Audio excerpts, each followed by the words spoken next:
Pessoal, boa tarde, tudo bem? Na aula de hoje a gente vai falar um pouquinho de implementação de arquitetura de confiança zero, né? Essa aula aqui ela vai ser conduzida por mim, né? Sou o Leandro Lima, sou diretor comercial aqui da Nausai, sou especialista aí também, né? Em soluções de Zero Trust, e o Henrique Oliveira. Isso aí, pessoal. Eu sou responsável hoje pela parte de arquitetura e operações aqui. Então, já participei aí tanto de montagem, arquitetura, mas execução também de alguns projetos ali relacionados a Zero Trust. A ideia é somar junto com o Leandro aí. Perfeito, Henrique. Então, pessoal, a ideia aqui é a gente falar de implementação de arquitetura de confiança zero, né? Hoje a gente vai trazer uma abordagem um pouco mais teórica, mas extremamente importante, que em muitos momentos é ignorada em projetos de zero trust, tá? A gente vai utilizar uma abordagem hoje baseada aí no NIST 800-207, não sei se vocês conhecem, né? Mas é o documento oficial do NIST que define aí as características de uma arquitetura de zero trust. E também, né, traremos um recorte aí do NSA Zero Trust Implementation Guidelines, né?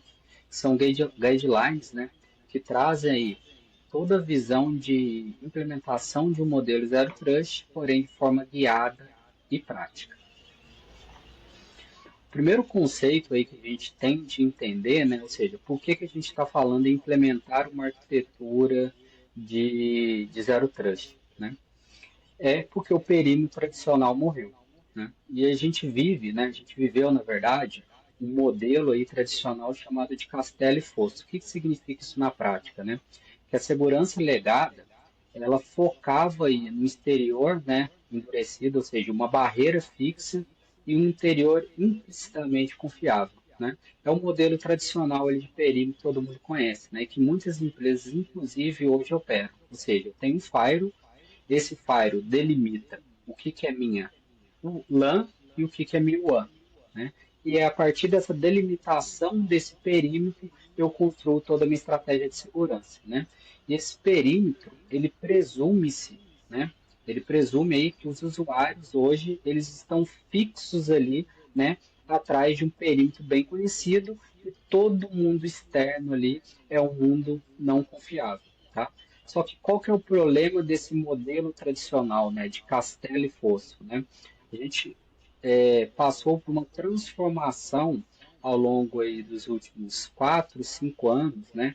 Que novas formas de trabalho surgiram, né? Ou seja, os usuários hoje eles não estão delimitados ao perímetro padrão, né? O que significa? Que esses usuários corporativos hoje eles podem trabalhar de home office, eles estão em constante deslocamento, ou seja, eles podem estar viajando em mais de uma unidade de negócio corporativa, né? Ou atuarem aí, né, minimamente no modelo híbrido, ou seja, em alguns dias eles trabalham dentro da empresa, né, por detrás do eles estão fora desse perímetro corporativo, tá? Temos também um desafio aí de dispositivos pessoais acessando recursos críticos, ou seja, né, antigamente eu tinha um controle ali maior do ativo que o usuário utilizava para acessar determinados recursos corporativos, né? Atualmente é muito comum ali o usuário ter ali, né, o seu notebook pessoal, mas também utilizar dispositivos, inclusive pessoais, né, para acessar esses recursos corporativos, seja desde um acesso simples à internet, a mesmo acesso a algum recurso crítico, por exemplo, um servidor ou alguma aplicação de negócio. Tá? Outro ponto também, né, foi a migração massiva, né, de dados e serviços para fora do data center tradicional, né? Então a gente percebe, né, que hoje as empresas estão trabalhando com esse ambiente, né, tanto o ambiente on-premise como o ambiente cloud. E quando a empresa trabalha com cloud, ela também trabalha com aquele conceito multi-cloud, né? Então tem empresas que têm workloads, seja na AWS, no Google Cloud e no Azure, né? Então a gente percebe ali, né, que aqueles recursos corporativos que também estavam ali protegidos por um perímetro fixo, agora eles se pulverizaram ali em vários perímetros aí geograficamente dispersos, né? Ou seja, multi-cloud e o data center on-premise, né? E outro ponto também, né, que coloca em risco ali, né, o perímetro tradicional é a movimentação lateral, né? Então, o que que acontece na prática? Como eu tenho aí esses usuários pulverizados geograficamente, né, e tenho meus recursos computacionais também pulverizados geograficamente, ou seja, multi-cloud no ambiente on-premise, eu aumento exponencialmente meu risco de movimentação lateral. Por quê? Né? Dentro de uma arquitetura tradicional, eu não consigo levar o meu perímetro para todas essas pontas, ou seja, agora meu ambiente ele tem uma capilaridade muito grande, né? E aí cai exatamente a pergunta, né? O que que eu preciso fazer em termos de arquitetura e estratégia de segurança para sair de uma visão de um perímetro tradicional e partir para uma arquitetura de confiança zero? Perfeito. E eu acho, sim, desses pontos, Leandro, que você citou ali, eu acho que a movimentação lateral ele é o vetor mais subestimado, né? Eu vi uma pesquisa recentemente que hoje 80% do dwell time, né, de um ataque, que é o tempo ali total, né, de ação, de execuções dentro que um atacante faz, hoje a gente já tem cenários ali, né, e pesquisas que mostram que 80% desse dwell time ele acontece dentro da rede. Ou seja, o atacante já fez ali a exploração, ele está dentro do seu ambiente, depois do comprometimento inicial, 80% do tempo total do ataque é dentro desse cenário. Então, quando você não começa a olhar para a parte de microsegmentação, impedir ali de fato, ou ter um controle e visibilidade no que se tange essa parte de movimentação lateral, você está, a partir do momento, beleza, você tá explorando ali novas etapas de controlar a sua superfície de ataque, mas depois que ele está lá dentro, sem uma microsegmentação, por exemplo, você está dando um passe livre, né, um turismo guiado lá para o atacante dentro da sua rede.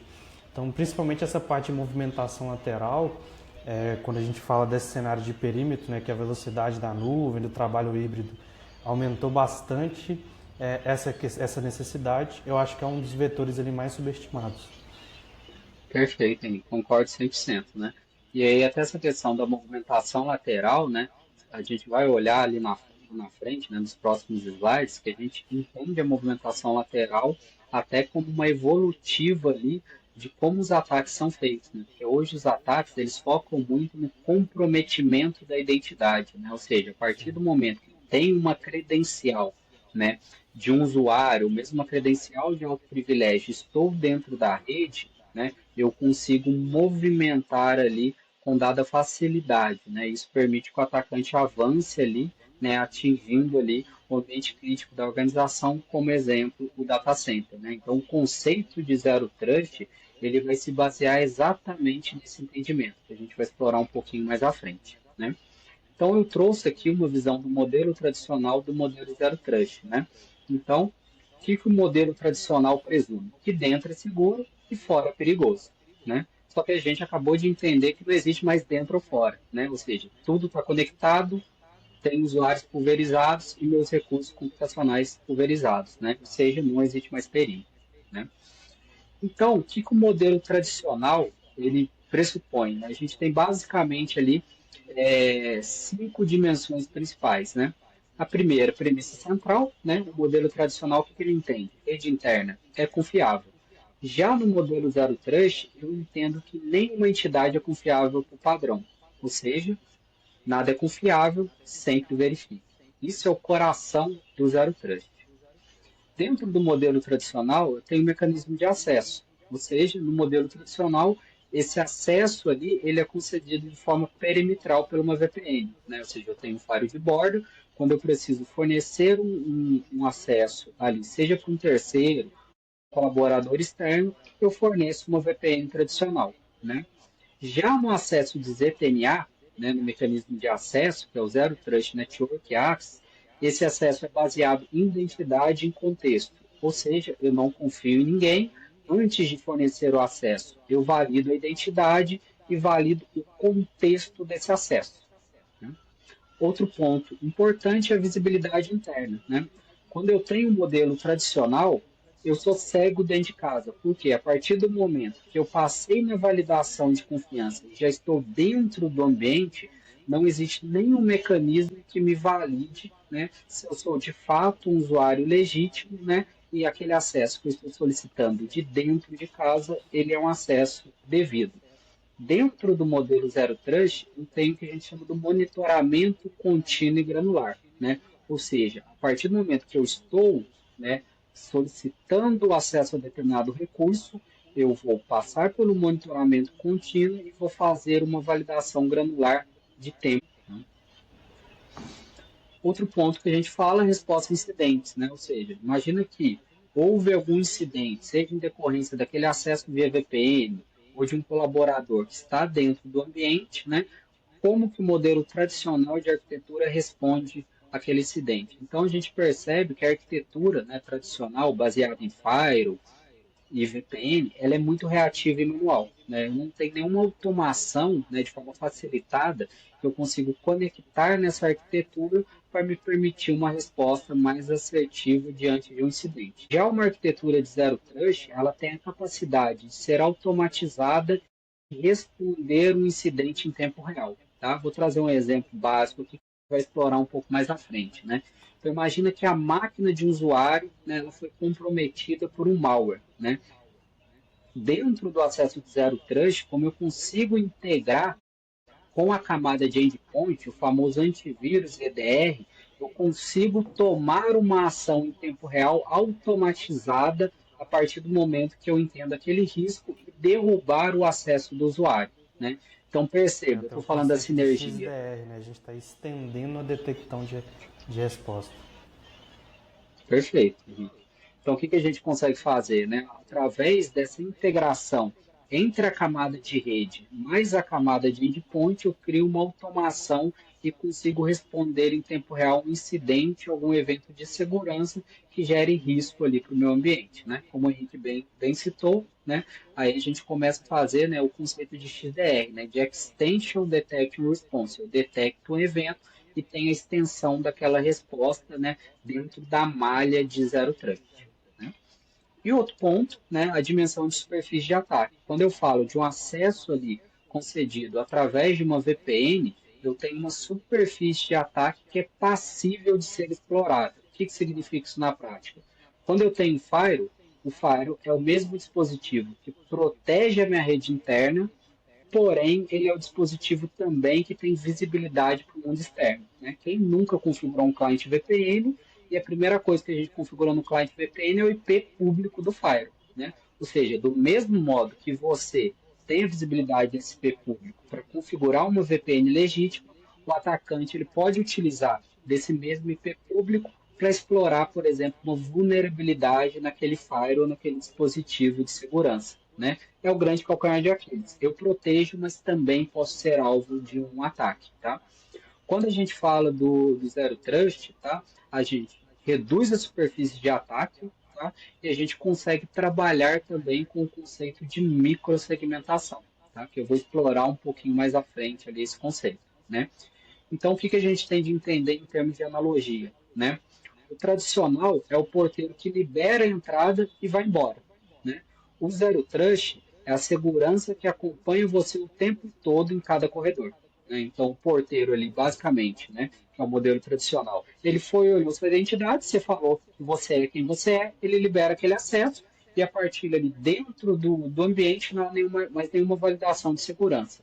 Dentro do modelo Zero Trust, é como o porteiro te liberar essa entrada, porém ele vai fazer o acompanhamento guiado a todo momento, né, do seu lado enquanto você estiver ali dentro do ambiente e solicitando acesso a recursos. E se ele notar que você tem um comportamento que lá quando ele te liberou a entrada, esse comportamento está diferente, ele pode cortar o seu acesso. Então ele vai te acompanhando ali, né? Para de fato tomar alguma ação se não houver confiança, né?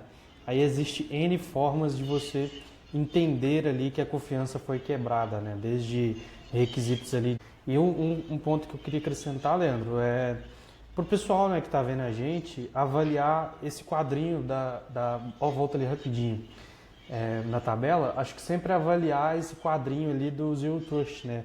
Quando está avaliando alguma solução de Zero Trust, para dentro do ambiente. E sempre buscar ali um parceiro de fato qualificado, que tem experiência já em arquitetura Zero Trust. Porque a gente tem muito hoje no mercado plataformas, fabricantes, ferramentas que se vendem como Zero Trust, mas na verdade são VPNs repaginadas. Então, essas características que estão aqui escritas embaixo do Zero Trust, onde há automatização em tempo real, monitoramento contínuo, o ZTNA baseado em identidade, são características ali intrínsecas em uma ferramenta de ZTNA. Então hoje a gente tem ferramentas de ZTNA que quando você vai ver, você continua tendo a superfície de ataque exposta, né, via internet. Então já deixa de ser ali um contexto de ZTNA. Então é muito importante a gente avaliar, até esse quadrinho aqui nos dar uma base, se a característica do modelo ali que eu estou tentando adotar ali é de fato um modelo Zero Trust de verdade. E buscar ali parceiros qualificados que já tenham esse tipo de experiência. Perfeito, Henrique. É o que a gente mais vê, né?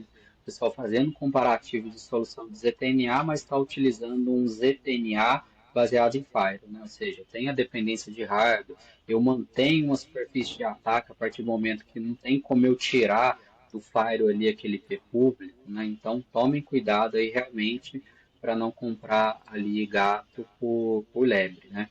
Então, é um ponto extremamente importante aí, vale. Será que a solução que você está avaliando hoje ela implementa de fato os princípios arquitetônicos de uma estratégia de zero trust? Essa é a pergunta que você tem de fazer, né? Então, vocês vão perceber que zero trust ele tem pilares. Esses pilares embasam uma boa solução independente do fabricante. A gente sabe que aí, igual o Henrique bem disse, né, tem muita gente vendendo VPN melhorada como uma arquitetura de zero trust. E o buraco é bem mais embaixo.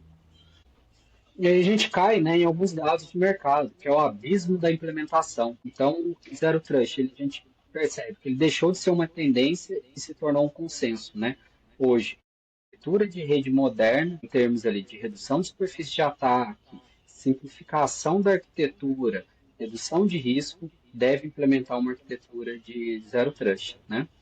Porém, a gente entra a estratégia, ou seja, o material teórico e como realmente essa arquitetura está funcionando e implementada, né?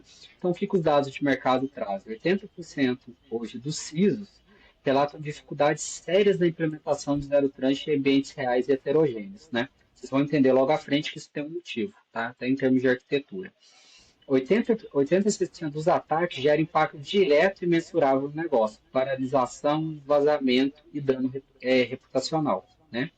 E hoje, a identidade é o principal vetor de ataque, né? Ou seja, o que eu falei logo no início, se uma identidade foi comprometida, né, o atacante ele tem livre acesso ali dentro do ambiente, né? E se eu estou dentro do ambiente, sem camadas de zero trust, eu consigo movimentar lateralmente com muita mais facilidade, É né? uma confiança intrínseca se eu tiver aquela identidade, né? Exatamente. Então, imagina que eu comprometi a identidade de um diretor, ou mesmo de um gerente de TI, ou de um analista sênior, né? O que eu consigo fazer com essa identidade? Muito provavelmente eu vou conseguir chegar no Active Directory, vou conseguir chegar no banco de dados, né? Eu brinco que ter uma identidade de alto privilégio é parte do caminho para zerar o game ali, em termos de uma estratégia ali de ataque, filtração de dados, ou mesmo criptografia, né? Em decorrência ali de um ataque de ransomware. Um outro ponto esse aqui é o mais comum, tá, gente? Tecnologias da arquitetura. Todo mundo preocupa. Eu quero contratar uma tecnologia de zero trust, mas ninguém se preocupa em como arquitetar essa tecnologia dentro do ambiente. Porque cada negócio é um negócio. Tem negócios que são ambiente multi-cloud, Azure, AWS. Tem negócios que são ambientes multi-cloud, AWS e GCP, né? Então eu tenho ali, né, toda uma arquitetura que deve dar match de acordo com as características do meu ambiente. Então, a arquitetura de zero trust do cliente A, né, ela não é similar à arquitetura de zero trust do cliente B, porque são ambientes tecnológicos distintos. Como que eu consigo pacificar e ter uma arquitetura aderente ao meu negócio? Planejamento, a palavra é essa, né? E planejamento presume-se um desenho de arquitetura, né? Então, a analogia que eu trago de reflexão é: todo mundo comprou o mapa do tesouro, mas poucos sabem de fato navegar, né? Então, a reflexão é: será que partir do momento que você tomou a decisão, né, de iniciar um projeto de Zero Trust, né, você está levando em consideração a sua arquitetura, você está fazendo o devido planejamento, né? O que a gente vê na prática é que pouquíssimas empresas e profissionais se preocupam com isso. Então, sai se implementando a tecnologia sem discutir antes o desenho arquitetônico, né, de como encaixar a tecnologia de Zero Trust de acordo com as particularidades de cada ambiente tecnológico. A gente acaba vendo o cliente aí, ambiente que tem, sei lá, 3 produtos de Zero Trust diferentes e eles não conversam entre si, né? É de Zero Trust, né? Porque cada vendedor ou fabricante ou fornecedor que ele tinha ali vendeu o pilar daquela solução, mas ninguém desenhou o todo. Então, ele tá com 3 soluções lá e ele gastou, qual foi o resultado disso? Ele gastou 3 vezes e ele está menos seguro do que se ele tivesse uma solução ali bem arquitetada. E às vezes, provavelmente do nível de dor que ele tinha, uma solução resolveria ali se ela fosse bem montada dentro da arquitetura. Então a gente acaba vendo, né, essa questão de tecnologia antes de arquitetura muito, e eu acho que é um erro ali que acaba custando caro também, sendo até um problema econômico ali para as empresas. E um outro contraponto, né, que eu acho que pouco fala é que também eu vejo muito nas empresas a parte da arquitetura sem entrega, sem uma entrega de fato.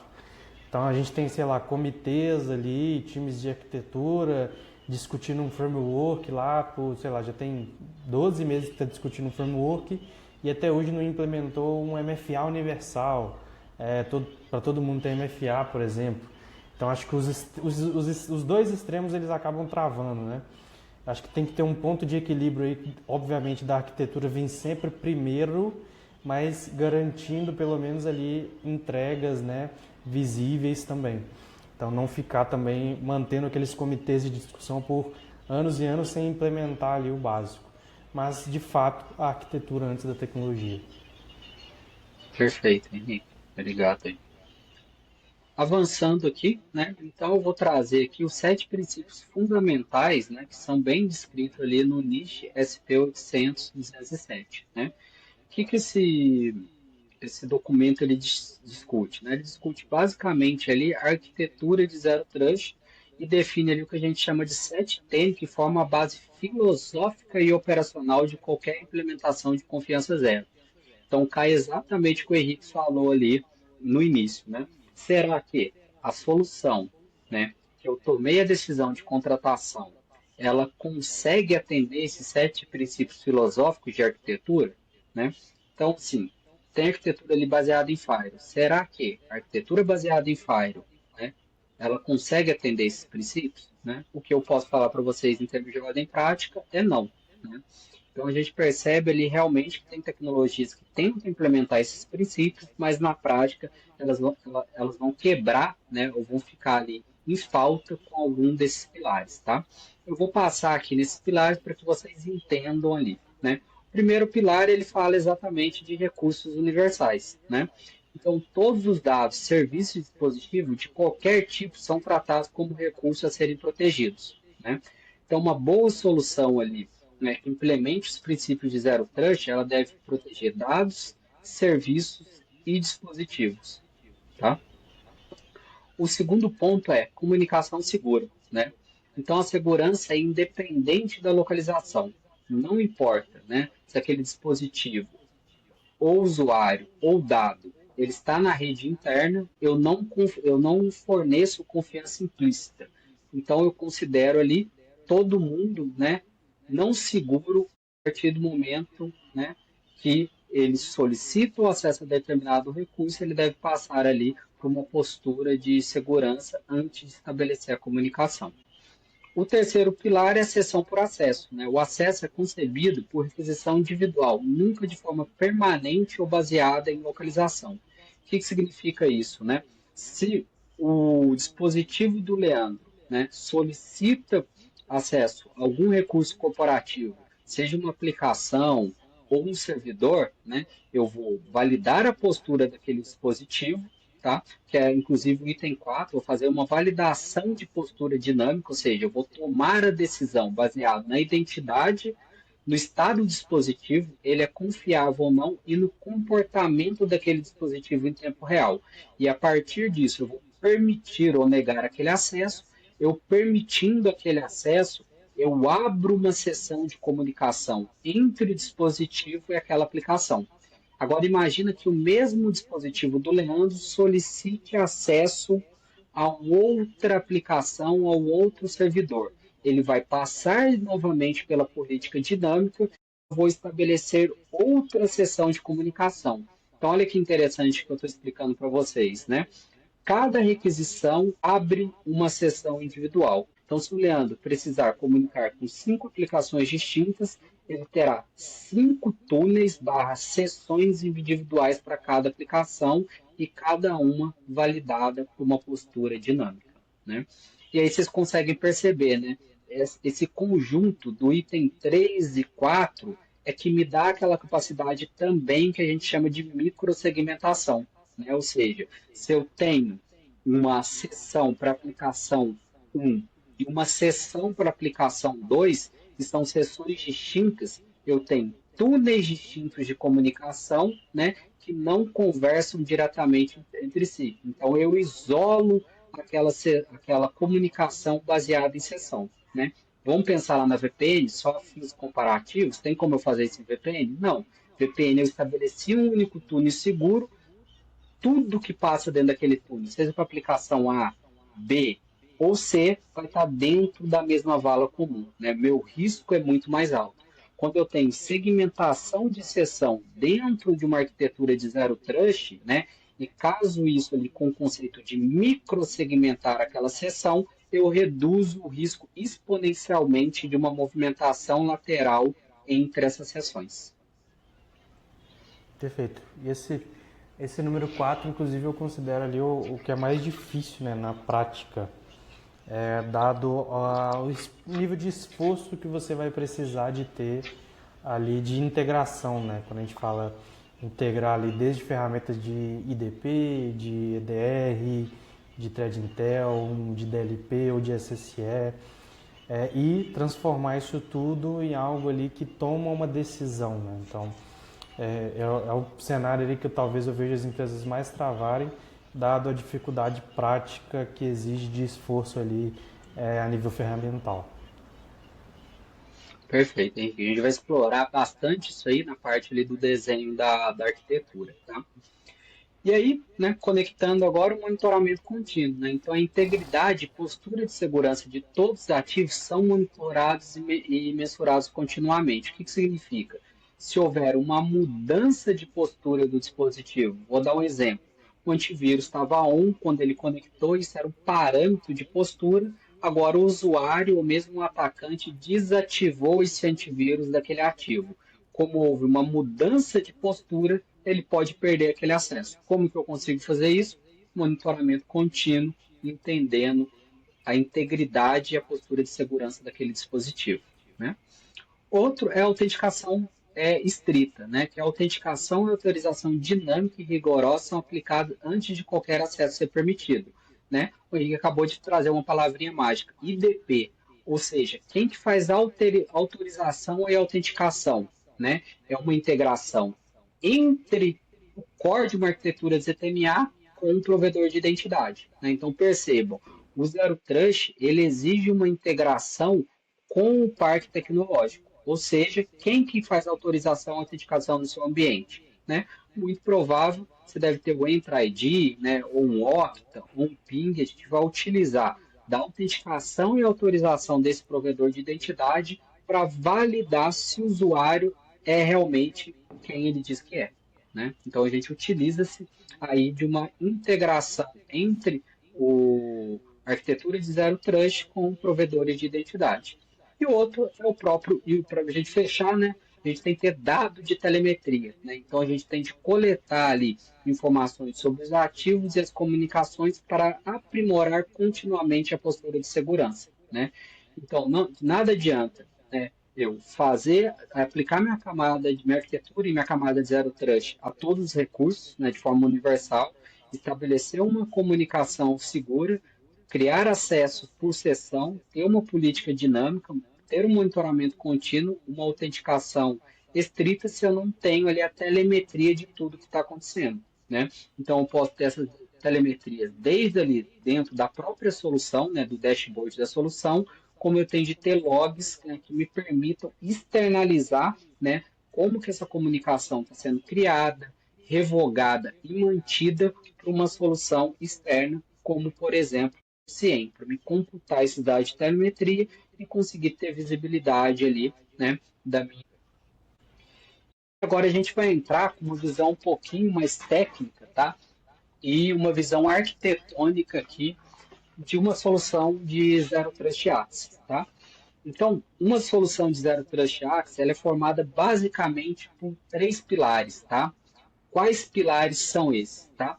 Eu tenho o primeiro pilar aqui, que é o pilar de plano de controle, tá? O que o plano de controle faz, tá? Ele tem três componentes principais. Ele tem o Policy Engine.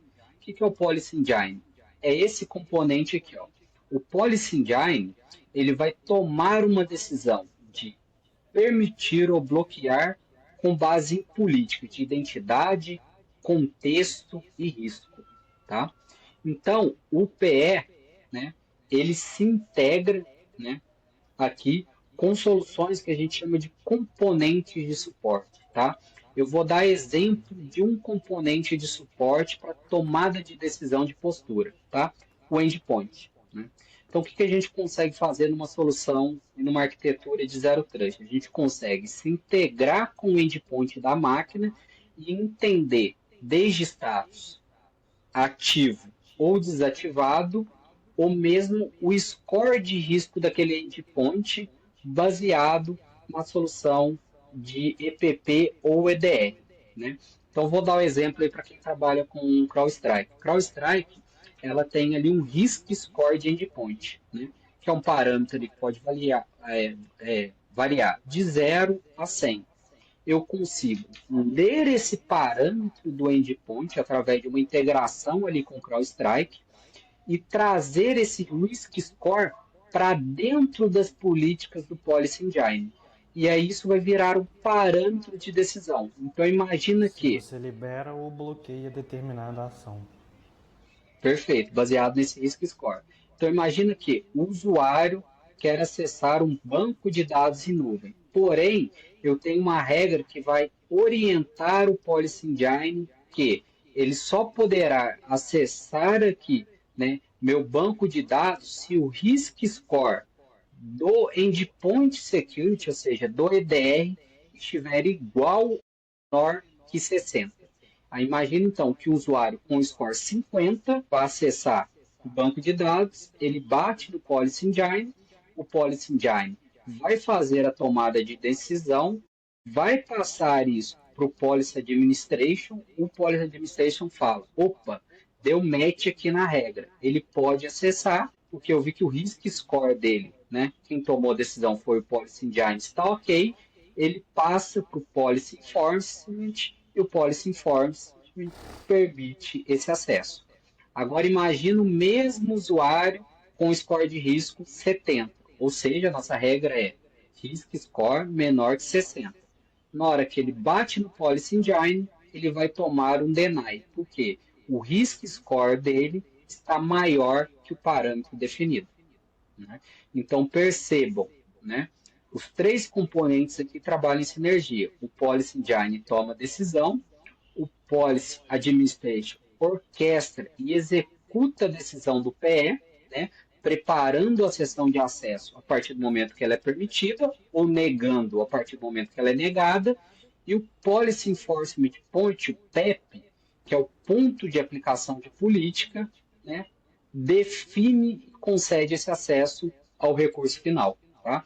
Dentro da arquitetura dos fabricantes, tá? E aí eu vou falar um pouquinho da Zscaler, né, que é o fabricante que a gente trabalha aqui. Ele implementa toda essa camada de software baseada em nuvem. Então eu tenho Policy Engine, eu tenho Policy Administration e eu tenho Policy Enforcement Point, né? Que dentro da Zscaler, o Policy Enforcement Point basicamente é o que a gente chama de App Connector, né? Então, o que o App Connector faz? Ele fica ali do lado da aplicação, dentro da rede do cliente, A partir do momento que o Policy Engine autoriza aquele acesso e o Policy Administration cria a sessão, o Policy Enforcement Point, que é esse cara aqui, que está conectado, né, dentro da rede, ele permite que o usuário estabeleça túnel. Acho que esses conceitos acabam nos trazendo também uma boa visão de você medir a efetividade de soluções que se dizem Zero Trust de fato, né?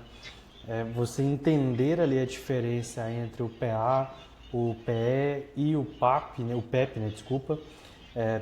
Todo ali quem vai cuidar da decisão, quem vai cuidar da orquestração e quem vai cuidar da execução. Então, se uma boa solução de Zero Trust, ela normalmente traz esses três componentes ali interligados e com uma boa camada de integração.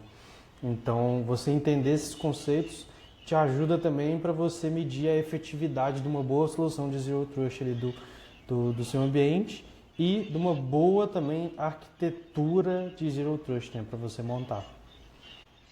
E aí agora a gente entendeu o plano de controle. Agora a gente tem que entender os inputs de contexto, que eu acabei dando um spoiler, né? O que são inputs de contexto? Eles servem para que o Policy Engine tome a decisão de permitir ou não o acesso aos recursos corporativos, né? Então eu posso ter uma integração com a solução de IAM, eu posso ter uma integração com a solução de antivírus, foi exatamente o exemplo que eu dei, ou seja, se minha solução de antivírus estiver off, e essa integração eu preciso entender isso do ponto de vista da telemetria, ou seja, eu preciso ler que aquela solução a nível de máquina, né, do endpoint, ela está off para que eu tome uma decisão que aquela máquina é confiável ou não do ponto de vista daquele acesso, né? Ou posso chegar no nível, né, de ler o risk score das soluções de endpoint. Então, os inputs de contexto, eles podem trabalhar em simultâneo, né? Vamos dar um exemplo aqui, né, de postura que o Policy Engine pode tomar uma decisão de permitir ou não. O usuário solicitou o acesso a um recurso corporativo, só que ao invés dele acessar um banco de dados em cloud, ele está acessando um servidor on-premise, tá? Não importa onde esse recurso esteja. Só que agora, meu Policy Engine vai tomar uma decisão baseada em dois componentes de suporte. Primeiro, o antivírus, ele vai verificar se o antivírus está on ou off, né? E também vai verificar aqui, né, o status do dispositivo a nível de telemetria, né? Ou seja, ele só vai permitir que o usuário acesse aquele servidor on-premise se o Windows dele estiver na versão 10, ou seja, se o usuário estiver com Windows, né, 7, ele não pode acessar aquele recurso corporativo, porque a nível, né, de governança, a gente tomou a decisão ali que a gente precisa do ambiente ali de sistema operacional na última versão.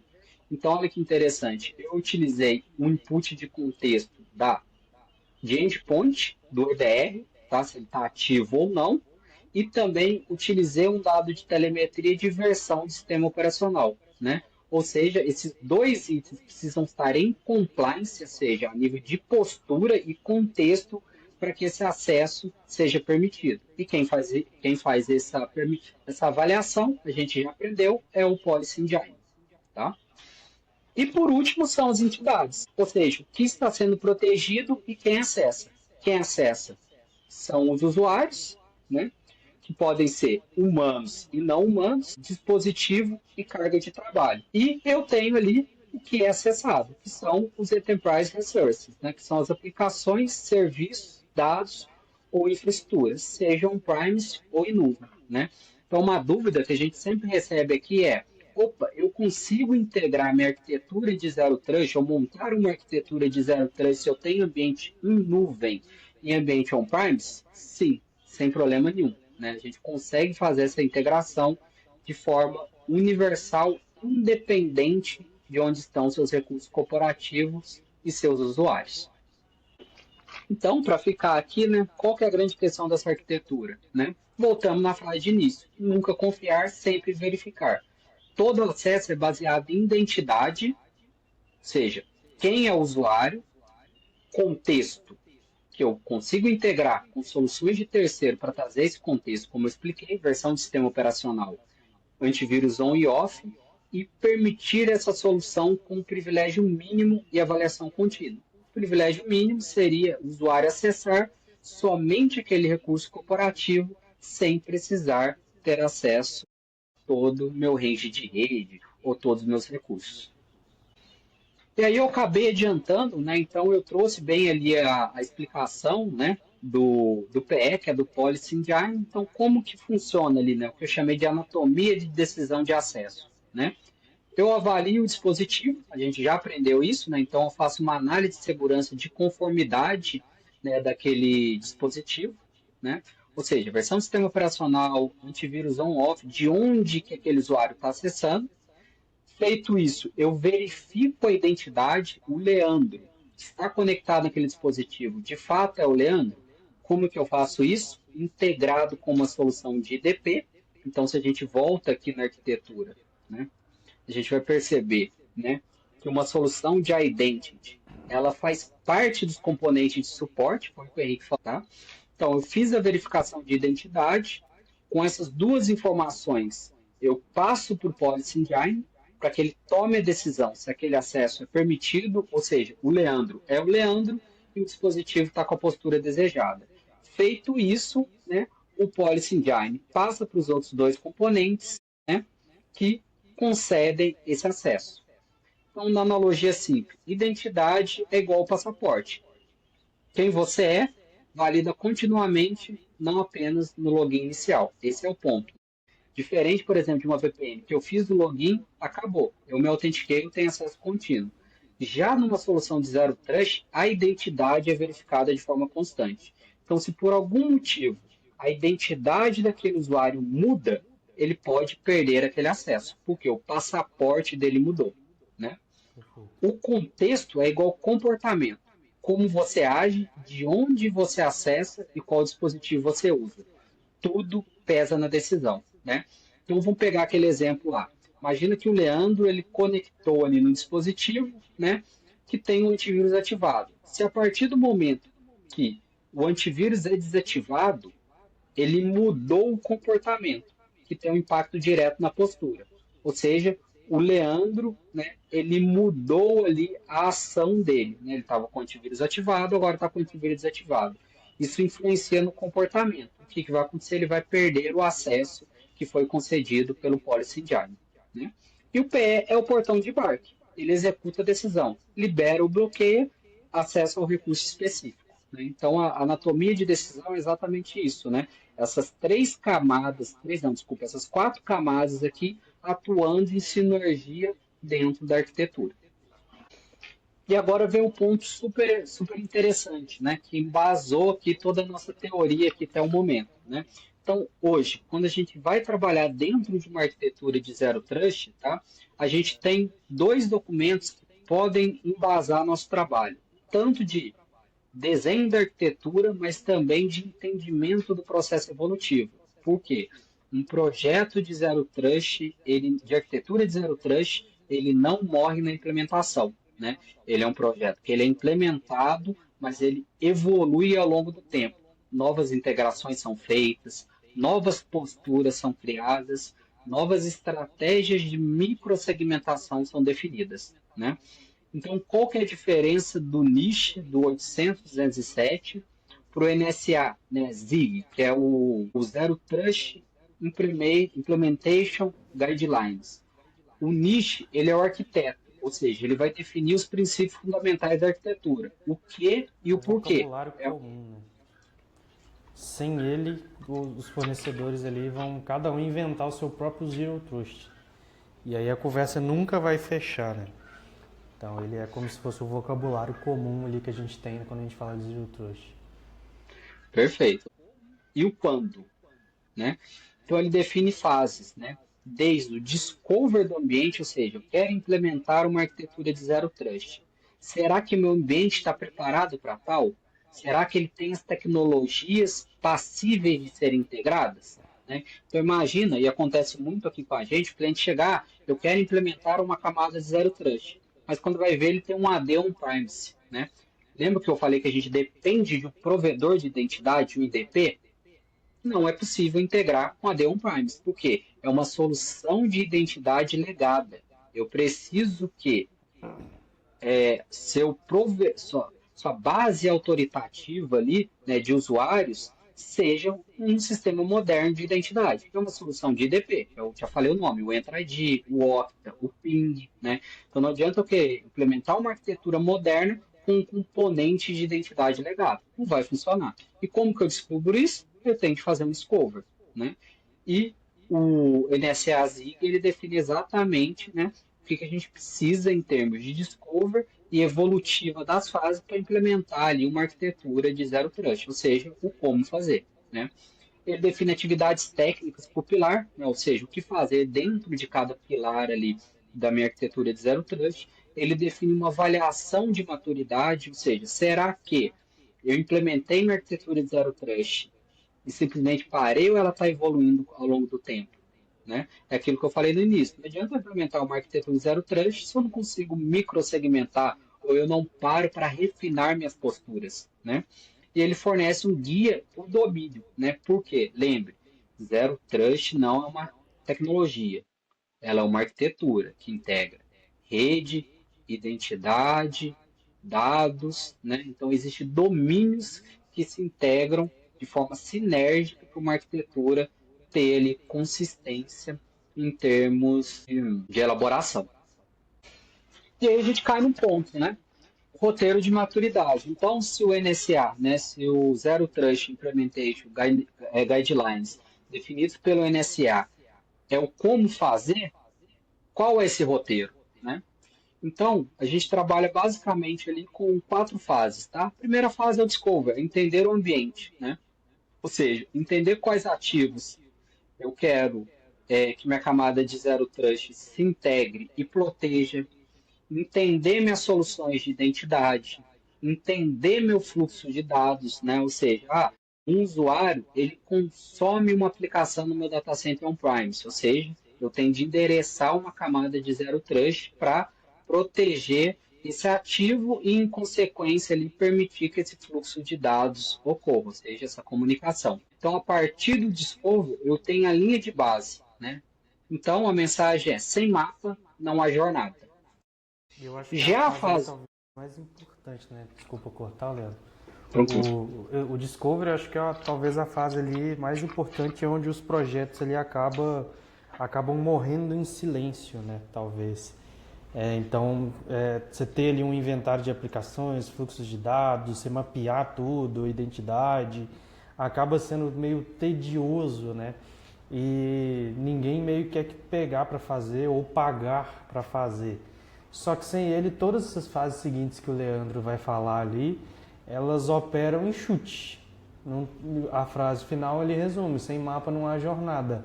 Então você vai operar, se você quiser, né, operar sem ter o discovery, você vai operar na base do chute. Então às vezes compensa gastar ali talvez 1 mês, 3 meses com o discovery, antes de você ter que gastar ali 1 milhão em ferramenta, né? Então você ter um discovery bem feito pode devolver o seu investimento ali na fase de implementação.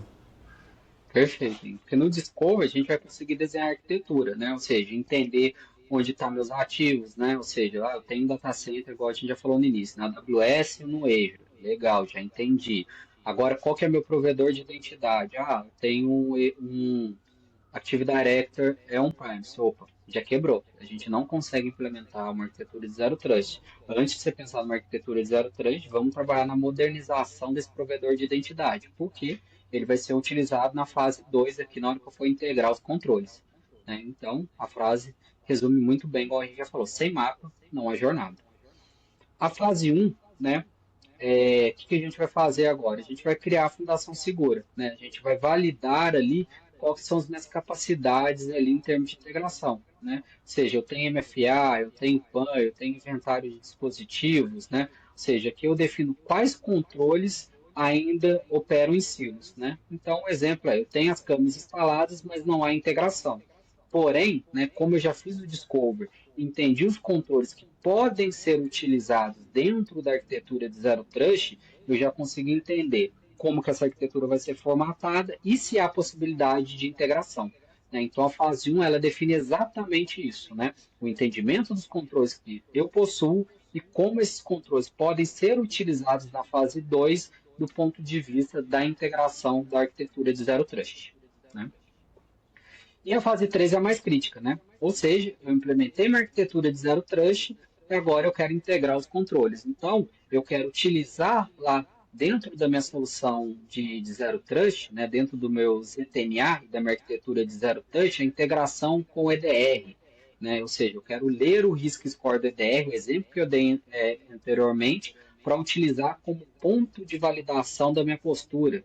Legal, né? Porque eu já sei que o meu EDR é integrável com a minha solução de Zero Trust. Né? Então, isso vai me dar a capacidade de ter uma arquitetura de Zero Trust funcional, né, que integra com os controles existentes e fazer a substituição da minha VPN e dar início ao processo de microsegmentação. Né? Então, aqui que o ROI começa, ou seja, aqui que eu começo a ver minha arquitetura de Zero Trust funcionando, né, e tendo uma postura adequada de acordo com os controles disponíveis, né, dentro do meu ambiente. E eu entro na fase 5 e 4, que eu consolidei, tá? Em termos de resumo, que é basicamente eu ter automação e adaptação. Né? Então, uma boa solução de Zero Trust, ela tem de trabalhar com capacidade de machine learning, análise comportamental, orquestração complexa de políticas. Ou seja, o sistema ele tem de ser autônomo para prever o risco e bloquear aquele risco. Né? Então, cai até no mesmo exemplo que eu falei. Opa, eu integrei agora com a solução de EDR, estou recebendo meus dados de EDR. Eu estou vendo que o risco daquele usuário mudou, eu tenho de ter a capacidade de revogar aquele acesso de forma autônoma, ou seja, bloquear aquele risco antes que gere um incidente. Né? Então, percebo, um projeto de Zero Trust, ele é um projeto faseado. Né? Uma implementação, ela não consegue trabalhar na evolutiva completa. A implementação, geralmente, ela vai estar muito focada em fazer o discover, estabelecer a fundação, né, e começar ali a integrar os controles. Porém, para me ter uma evolutiva da fase 3 para a fase 4, eu preciso ali realmente que a minha estratégia tenha um acompanhamento consultivo.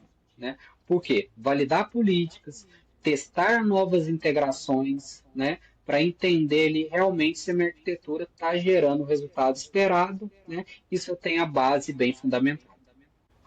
Então, mergulhando um pouquinho na fase 2, né, o que a gente consegue trabalhar na fase 2, que realmente, se a gente olha aqui, é a fase mais crítica. Né? Por quê? A fase 2 é a fase que vai embasar minha política de decisão. Né? Ou seja, o PE, o Policy Engine lá em cima, ele tem de tomar a decisão baseada em dados de telemetria.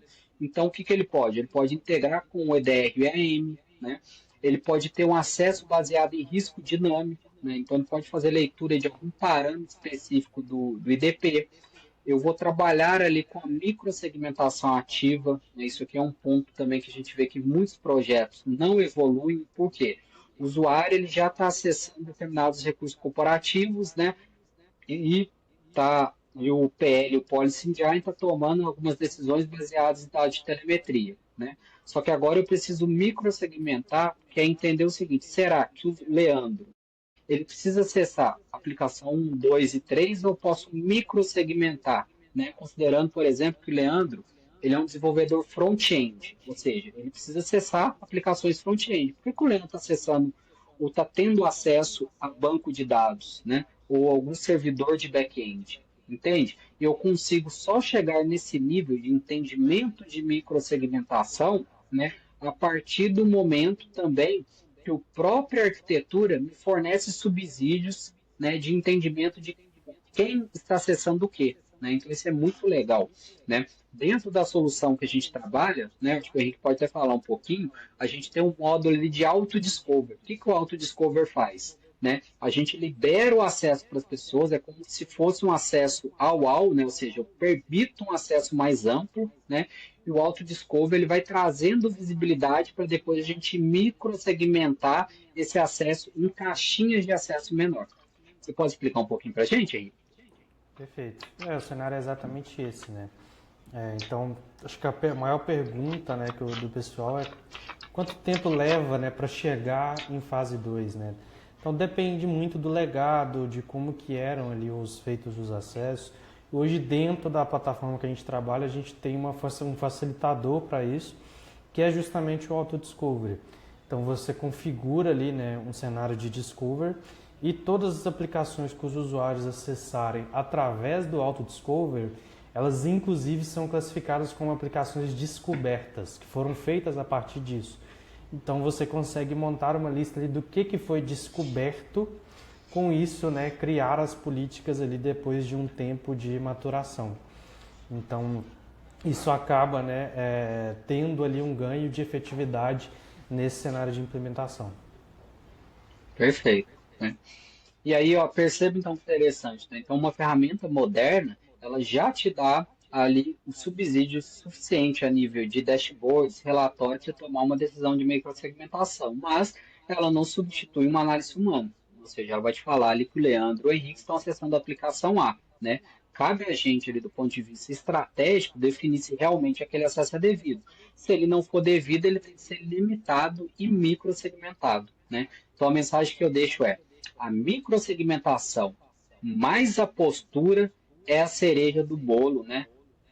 Realmente uma arquitetura de zero trust, ela ser uma arquitetura que gera valor para o negócio. E nada adianta eu implementar uma arquitetura de zero trust se eu não tiver uma postura realmente eficiente. E para ter postura eficiente, eu preciso integrar com outros componentes de infraestrutura e de segurança e não ter o carinho ou o cuidado de criar essa microsegmentação e evoluir ao longo do tempo. Então, não espere também, eu vou implementar uma arquitetura de zero trust, no próximo mês está tudo redondo. Não funciona assim. Exige tempo, exige informação, para que, com essa informação, a gente vá ajustando as políticas de postura e vai criando as caixinhas, né, para microsegmentar esses acessos do usuário E é um, para com a aplicação.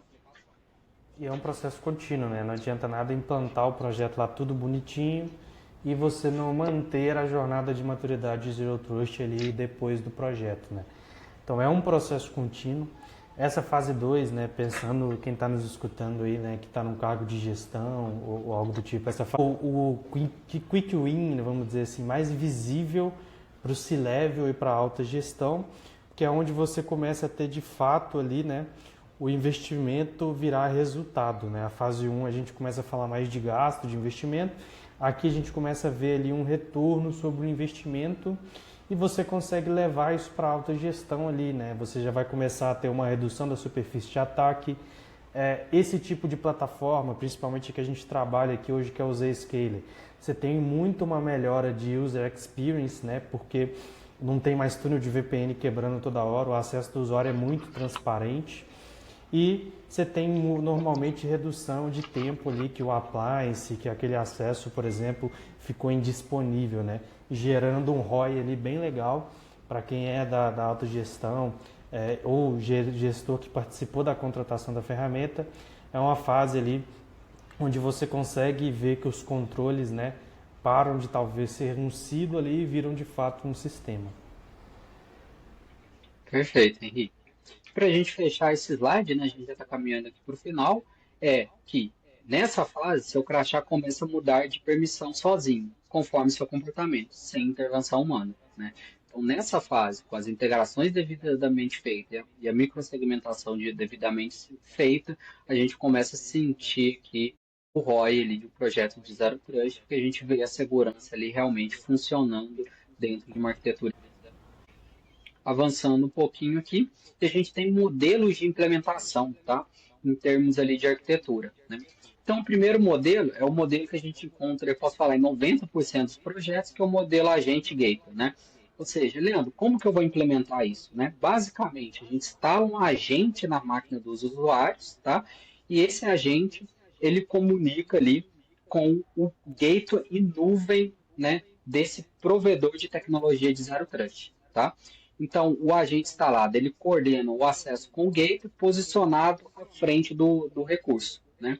Então, pensa no gateway aí, né? Literalmente como aqueles três componentes que a gente discutiu ali dentro da arquitetura, né? O agente, ele cria os canais de comunicação e sessão para o gateway, e o gateway ali, né? Que é a nuvem desse fabricante com os componentes da arquitetura de Zero Trust, cuida da decisão de política, criação de sessão e provisionamento desse acesso, tá? Então, esse primeiro modelo aí é o modelo mais clássico, né, Henrique? É o que a gente encontra aí na maioria dos projetos e é o mais fácil de Uhum. implementar de forma de arquitetura, tá? Então, é um modelo aí que ele é extremamente validado e é o modelo mais comum de arquitetura. Hoje ainda é o modelo dominante, né? Inclusive, pode ser uma arquitetura que exista, né, numa empresa, tanto uma necessidade de trabalhar com agente gateway como modelo enclave. Qual que é a diferença do modelo enclave, né? Um gateway protege um grupo de sistemas ou aplicações legadas, adequado para proteger sistemas que não podem ser modificados individualmente. O que significa? Tá? Vou dar um exemplo super clássico aqui. Eu quero implementar uma arquitetura de zero trust para dispositivos industriais, ou seja, uma rede de automação. É possível? É possível. É, né? Porém, você Rede de concorda que não tem, IoT também, né? de IoT, concorda que não tem como ir lá num PLC instalar um agente lá? Não tem como, né? Então, o que geralmente a gente faz? A gente coloca um gateway de zero trust, tá?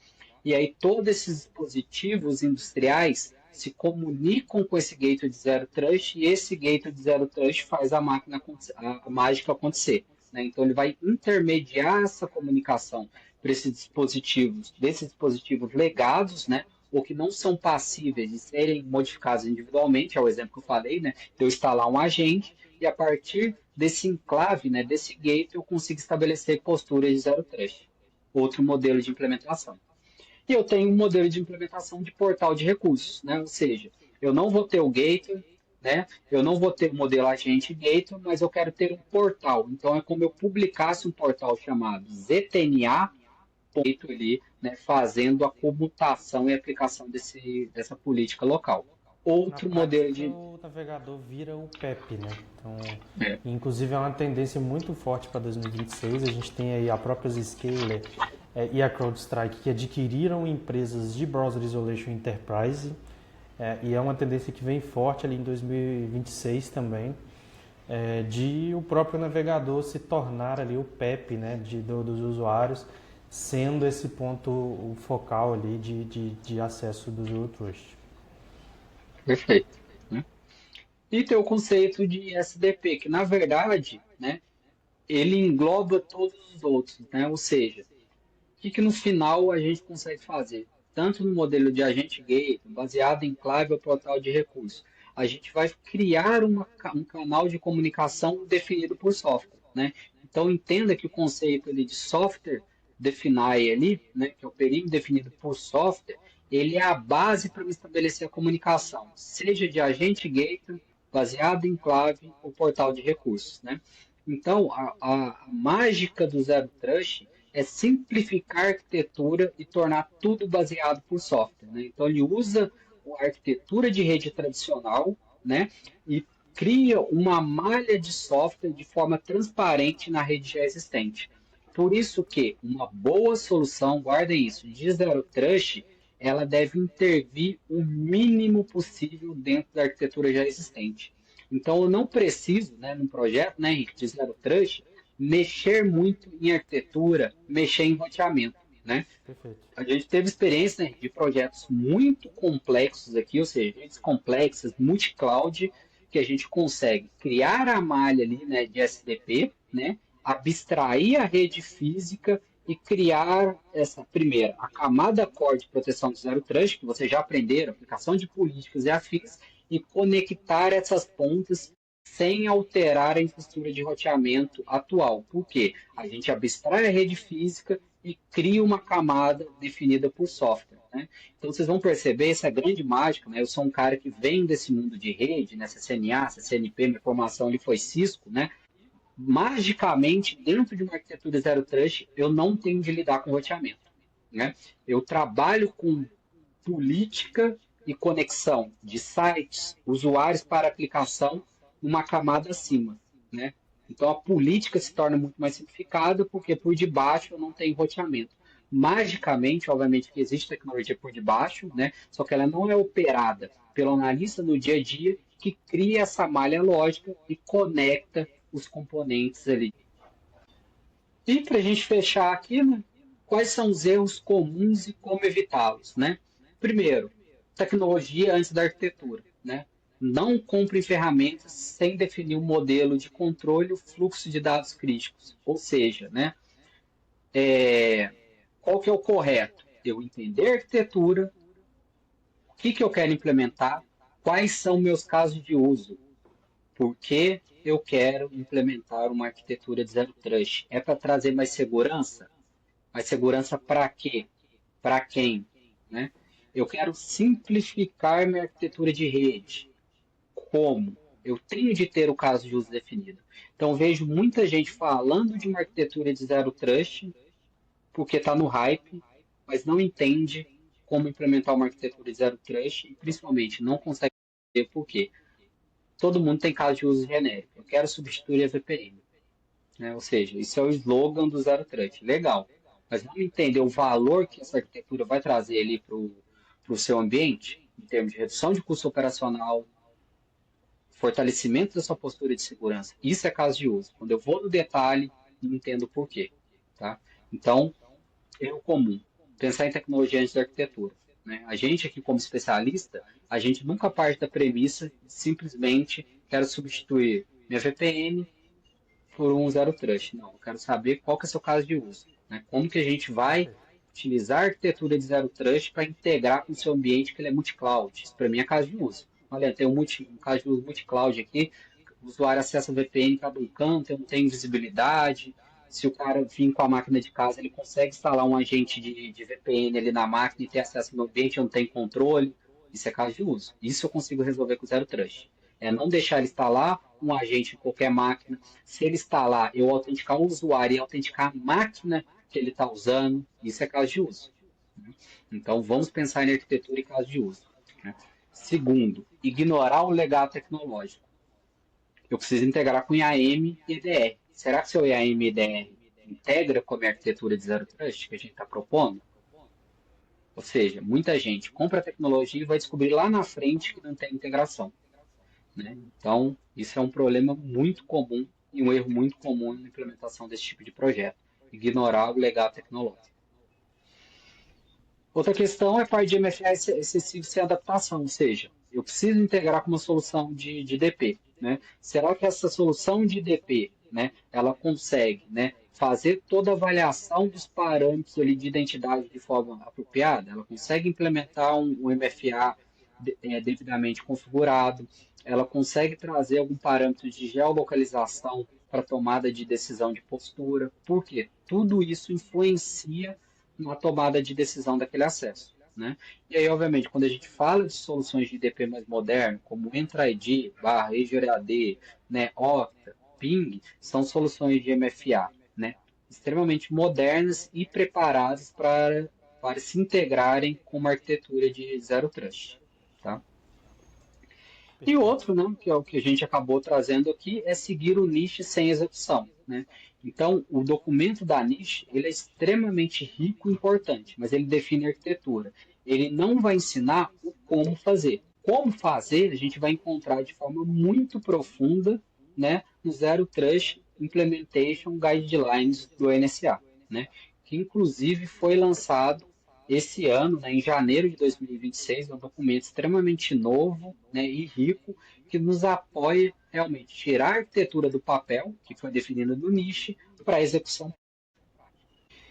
E aí o que eu deixo como mensagem, né, para gente finalizar é: faça um bom diagnóstico, né, estabeleça uma boa fundação, avalie as integrações disponíveis dentro da arquitetura de Zero Trust, né, e pense em automação. Por quê? Zero Trust não é um destino, Zero Trust não é somente uma tecnologia, é uma jornada incremental de modernização de segurança e postura. Né? Se hoje você entende o Zero Trust como uma tecnologia, o Zero Trust é a tecnologia do fabricante A, é meu IDP, ou meu Zero Trust é meu ZTNA, né? Você começou errado. Porque o Zero Trust é literalmente, né, a arquitetura que conjuga todos esses componentes, né, para que usuários, dispositivos e dados, né, estejam protegidos e o acesso a ambos seja feita de forma segura, com avaliação de postura né, e monitoramento contínuo. Esse é o segredo.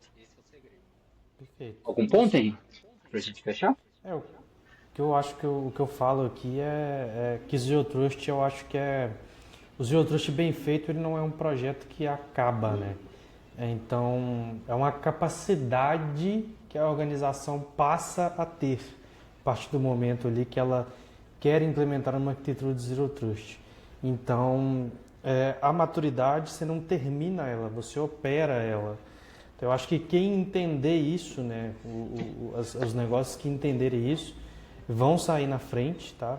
E eu acho que tem poucos parceiros ali no mercado que conseguem chegar até nesse nível, né? Normalmente o que a gente vê falando de Zero Trust é o clássico, né? Substituição de VPN, que é um caso de uso, né? Fornecer acesso a aplicações privadas, que também é um caso de uso legal, mas chegar nesse nível que a gente passou aqui de explicar ali a arquitetura, né? Então eu acho que quem tratar ali o Zero Trust como um projeto que acaba e não como um cenário de maturidade mesmo, onde você vai operar aquilo e manter aquela maturidade, vai gastar duas vezes, vai gastar para implantar, não vai manter aquilo, vai dar ruim e depois vai ter que gastar de novo para corrigir. Então, eu acho que o ponto é muito esse, né? Não ver ali o Zero Trust como um projeto que acaba, e sim como uma jornada de maturidade, um conceito de arquitetura que tem várias nuances por trás e a gente trouxe algumas delas aqui. Perfeito, Henrique. Então, por hoje a gente encerra aqui, né? Espero que o conteúdo tenha sido relevante. Quem tiver qualquer dúvida, né, fique à vontade para fazer contato com a gente, né? Seja para tirar uma dúvida sobre um projeto ou entender um pouco mais aí em termos de arquitetura de Zero Trust. Aqui na tela, né, em algum canto aqui da tela vai ter um QR Code, tá? Esse QR Code dá acesso ao nosso grupo, né, de Zero Trust Expert, no qual a gente vai compartilhar os próximos webinars, tá? E, obviamente, ali, né, notícias, informações ali sobre esse universo ali da Confiança Zero, tá? Conte com a gente e muito obrigado. Perfeito. Obrigado, pessoal.